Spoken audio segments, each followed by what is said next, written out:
This is the Brownstone Center News Update for Wednesday, May 14th, 2025.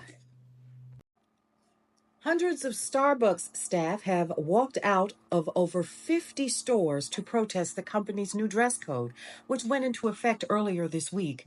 The union that orchestrated the walkouts hinted that more are planned. It also filed a complaint with the National Labor Relations Board alleging the uniform changes are illegal, according to Bloomberg sources. The coffee chain announced the uniform changes and updates in April, part of an ongoing effort to revive sales after 5 consecutive quarterly same-store sales declines. Apple is developing new technology that would allow users to control their devices with neural signals. Now, that's a shift that would open up Apple products to tens of thousands of people who can't use their hands due to injury or disease. The tech giant has teamed up with Synchron on a brain implant that captures neural signals and translates them into actions like selecting an app icon.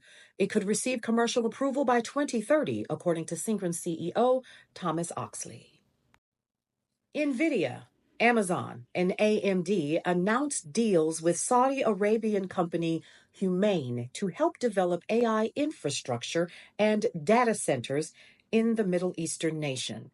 NVIdia CEO Jensen Huang touted his company's pact on Tuesday at the Saudi Arabian U.S. Investment Forum, an event attended by President Donald Trump and a host of other U.S. business leaders. Humane, which is financed by Saudi Arabia's Public Investment Fund, aims to construct an AI zone that includes Amazon's AWS servers and networks. Google is overhauling Android's mobile operating system, its largest update in years, weeks ahead of rival Apple's own software refresh. The goal of the new bolder design language, teased Google's I/O Developer Conference, is to, quote, make the experience feel more natural and fluid for users of all ages, according to Bloomberg sources. It will be released later this year, and Google has also unveiled upgrades to its smartwatch unit, extended the reach of its Gemini AI model to a new platform, and revamped security features.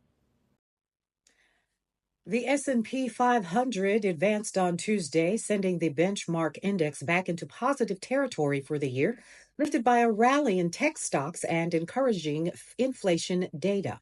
Artificial intelligence chip maker NVIdia jumped more than 5%, helping boost the Nasdaq after announcing a deal to sell 18,000 advanced semiconductors to Saudi Arabia. However, the Dow Jones Industrial Average ended the day lower as a 17% plunge in United Health Group shares weighed in on the index.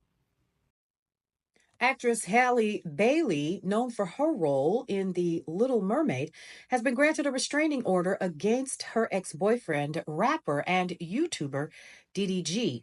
Bailey alleges that DDG, whose real name is Daryl Dwayne Granberry Jr., has been physically, verbally, and emotionally, as well as financially abusive towards her. The couple share a 17-month-old son named Halo. The Environmental Protection Agency said Wednesday that it is going to weaken limits on some so-called forever chemicals in drinking water that were finalized last year while maintaining standards for 2 common ones.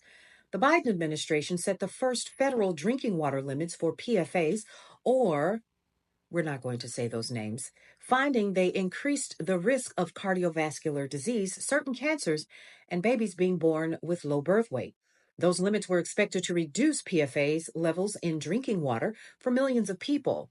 Now, PFAS are man-made chemicals that don't easily break down in nature.